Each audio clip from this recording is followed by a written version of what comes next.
Tá, esse vídeo aqui vai ser para filosofia. Kierkegaard e Schopenhauer, o sentimento e a vontade. Nesse capítulo, a gente vai ver sobre esses dois filósofos que a maior parte do trabalho deles se concentrava no quê? E contra a filosofia de Hegel. A filosofia de Hegel é o quê? Todo ser humano tem um papel determinado, um papel específico no sistema racional do universo. Ou seja, eu tenho um papel específico na filosofia de Hegel. Eu tenho um papel específico no universo. Tu tem um papel específico no universo. Na filosofia de Hegel, todo mundo tem um papel específico no universo. Já o Schopenhauer e o Kierkegaard, eles dois não concordavam. Para eles, nem todo ser humano precisava fazer parte desse sistema racional do universo. Nem todo ser humano precisava, igual eu disse, nem todo ser humano ia ser o protagonista. Nem todo ser humano, na história do mundo, ia se destacar e aparecer. Muito ia só existir e sem nenhum propósito. Ia influenciar no mundo, mas não de uma maneira muito para frente. Não ia influenciar no mundo de uma forma muito marcante. Ia ser só uma pessoa, nem todo mundo ia ser marcante no mundo. Nem todo mundo ia fazer parte da filosofia, nem todo mundo ia fazer parte do sistema racional do universo. Esse era o pensamento do Kierkegaard e Schopenhauer. Para eles, nem todo mundo era importante, nem todo mundo ia ter um papel importante no mundo. Já na filosofia de Hegel, pro Hegel, ele acreditava que todo mundo tinha um papel importante no mundo. E aí, isso é o que tem em comum deles. Esse é o pensamento de cada um. E contra a filosofia de Hegel, porque eles não concordavam. E o Kierkegaard e o indivíduo e sua trajetória. Para ele, o indivíduo é um ser singular com aspectos físicos, psicológicos e emocionais particulares. O que isso quer dizer? Bora traduzir assim pra gente.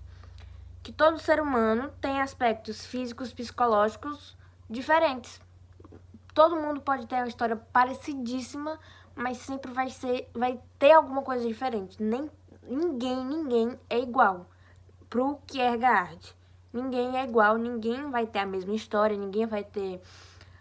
eu posso ser igual a uma pessoa lá do outro lado do mundo, mas a nossa trajetória de vida não vai ser igual. Por mais que seja muito similar, mas sempre vai ter alguma coisa que não vai bater.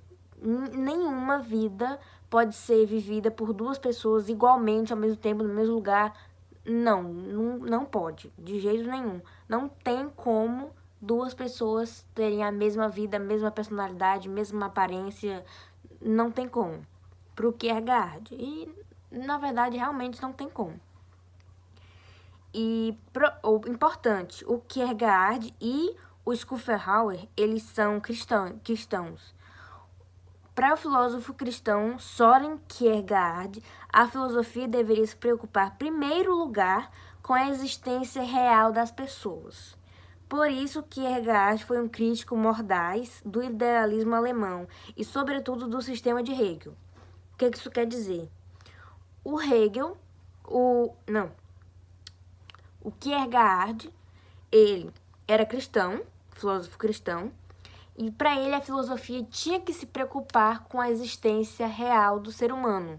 A principal importância que a filosofia tinha que ter era se preocupar primeiro com a existência real do ser humano, com a existência das pessoas. Era o princípio, a prioridade da filosofia era se preocupar com a existência real das pessoas. E ele ia contra o idealismo alemão, que era parecido com o de Hegel, que todo mundo tinha um propósito. Ele era contra o idealismo alemão, ele e o Schopenhauer, Kierkegaard e o Schopenhauer, ambos eram contra o idealismo alemão e o sistema de Hegel. isso que eles têm mais em comum. Os dois eram contra a filosofia de Hegel e contra o idealismo alemão, e ambos os dois eram cristãos. Aqui, olhar para a existência humana. O Hegel, ele achava que os fatos históricos não aconteciam por acaso. O Hegel, para ele, nada nos fatos históricos é por acaso. Por exemplo, Primeira Guerra Mundial, Segunda Guerra Mundial, Revolução Russa, Revolução Industrial, Guerra de Canudos, nada dos acontecimentos históricos em geral, nenhum deles era sem um motivo, sem um plano. Para ele, os fatos históricos não aconteciam por acaso. Então, para ele, a Primeira Guerra Mundial não aconteceu por acaso, Revolução Russa não aconteceu por acaso, Guerra de Canudos não aconteceu por acaso, nada na história aconteceu por acaso, pro Hegel. E aqui, o Kierkegaard se opôs a esse pensamento. Kierkegaard, segundo ele, a tentativa da explicação genérica da totalidade do mundo deixava de lado o mais importante, a existência humana concreta. Traduzindo aqui pra gente, o Kierkegaard, ele ia contra, ele não concordava. Para ele, alguns fatos históricos podiam passar desapercebido e alguns fatos históricos não é nem passar desapercebido. Alguns fatos históricos nem sempre tinham essa importância. Para o Kierkegaard, nem todos os fatos históricos tinham uma importância. Não igual ele falava, né, que pro Hegel, né, todo ser humano tinha um papel racional no universo. E pro Hegel também, todo acontecimento histórico tinha um papel racional no universo. E o Kierkegaard e o Schopenhauer, os dois não concordavam. Para ele, fatos históricos e pessoas não precisavam fazer parte do sistema racional do universo. Nem os fatos históricos, nem as pessoas tinham um propósito de vida. Para o Kierkegaard e o Schopenhauer, eles não achavam que todo mundo tinha um propósito. E aí, segundo ele, né, ele achava que, como as pessoas sempre explicavam tudo de forma geral, eles acabavam esquecendo o ser humano, só um ser humano, por exemplo. Eles sempre generalizavam tudo e esqueciam de estudar o ser humano, a existência concreta do ser humano. Sempre era de uma forma geral, nunca só o ser humano. Tudo eles generalizavam. E aí, para isso, ele não concordava, porque ele achava, para ele, o ser humano, a principal importância, a prioridade da filosofia era estudar o ser humano, a existência concreta do ser humano. E em vez de criar esses sistemas totalitários que generalizavam tudo, o Kierkegaard defendia que o filósofo deveria olhar para a existência humana. Ou seja, ao invés de generalizar tudo,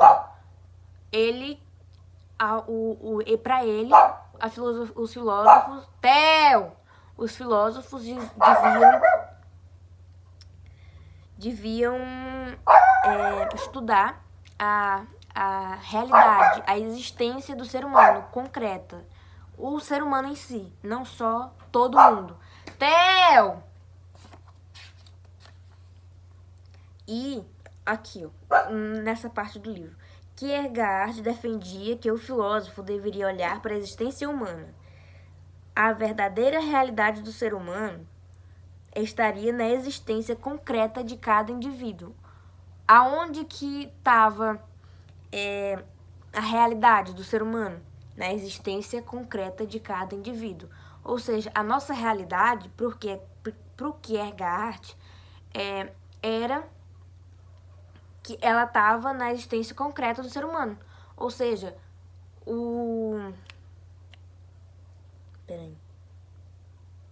a nossa verdadeira realidade estava na existência concreta de cada indivíduo. Aí tem aqui. O ser humano diante da possibilidade da existência. Para o Kierkegaard, ao contrário dos filósofos racionalistas e idealistas, a realidade concreta dos indivíduos não seguiria uma racionalidade ou um plano racional. Foi o que eu já disse. O ser humano, ele nem sempre precisava ter um papel marcante, importante no mundo. O ser humano não precisava fazer parte do sistema racional do universo, do mundo.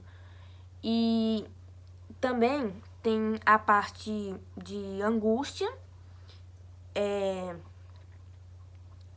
outra partezinha da angústia e do... esqueci a palavra. O sentimento da angústia do ser humano, que para a maioria dos seres humanos, generalizando aqui, para a maioria dos seres humanos, quando a pessoa tenta, é para ela ter um resultado. Mas às vezes as pessoas não aceitam que não teve um resultado e se frustram. Ficam frustradas que todo aquele esforço não deu em nada. Mas como o Kierkegaard e o Schopenhauer pensavam, não necessariamente precisaria ter. Se fosse para ter uma importância, teria. Mas não aconteceu e a pessoa tinha que aceitar que às vezes não dava certo. Todo aquele esforço não teve resultado, por exemplo. E aqui.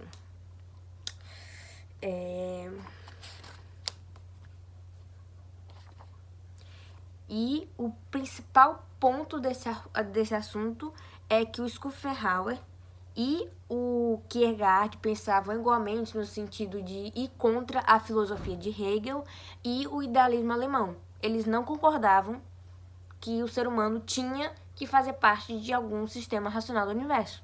Para eles, por exemplo, eu não necessariamente precisaria ser uma pessoa importante no universo. Eu não ia fazer muita diferença, digamos assim, no universo. Pro Schopenhauer e pro Kierkegaard. Já o Hegel, ele pensava que não. Todo mundo, cada pessoa, cada indivíduo tinha um papel racional no universo. Fazia parte do sistema racional do universo. O corpo humano e a vontade. Para ambos eles, o que eles pensavam sobre a gente, a nossa vontade? Que a vontade era uma coisa meio que supérflua, digamos assim. Que a gente, por exemplo, eu gosto de ler. E pra mim, quando eu paro de ler, eu sinto uma coisa estranha. Eu tenho necessidade de ler constantemente. É uma vontade minha. E para eles, para os filósofos, Kierkegaard e o Schopenhauer, eles pensavam que o sentimento é uma coisa irracional, é automático. Sentimento não, essa vontade. Essa vontade que eu tenho de ler é uma coisa irracional, uma coisa supérflua, que não tem uma necessidade, na verdade. Aqui, que a vontade não se manifestava apenas nas ações conscientes ou voluntárias. Ou seja, eu tô com vontade de comer, eu tô com fome. Isso é uma coisa voluntária do meu corpo, avisando que eu tô precisando me nutrir, me alimentar. Mas eu sinto vontade de comer um doce, só que eu já almocei. Isso é um sentimento irracional, porque eu não tô com fome, eu só tô querendo comer alguma coisa a mais. Um sentimento irracional, um sentimento supérfluo, por exemplo, né? Aí... E a vida é marcada pelo sofrimento. Para o Schopenhauer, o ser humano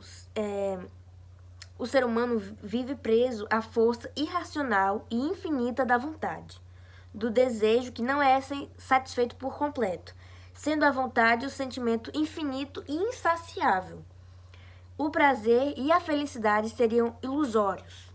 Ou seja, eu nunca ia realmente me sentir satisfeita. Eu vou ler vários livros, só que eu vou sempre querer ler mais. Eu nunca vou me satisfazer. Eu sempre vou estar querendo ler. E pra mim, não, eu vou ler esse livro, vou me satisfazer. Aí na hora que termina, não, eu quero ler mais um. Ou seja, a vontade, o sentimento da vontade, pro Schopenhauer, era uma coisa irracional, infinita. Não tinha... Era um infinito insaciável. Ou seja, a minha vontade de ler nunca ia acabar, por exemplo. E o sofrimento voluntário. Para ele também, o sofrimento voluntário para ele, a única forma de acabar com o sofrimento era abafando, guardando a vontade. Por exemplo, não, eu quero ler, mas eu não posso. Eu tenho que abafar esse sentimento, eu tenho que me segurar para não ler, para poder saciar essa vontade que eu tenho de ler. A única forma de saciar o meu sofrimento, eu quero ler, mas eu tenho que ler. A única forma de saciar esse sofrimento era abafando a minha vontade de ler. Não, eu vou me segurar para eu não ler. Isso que ia saciar a minha vontade, ia passar o meu sofrimento. E esse foi o capítulo 1.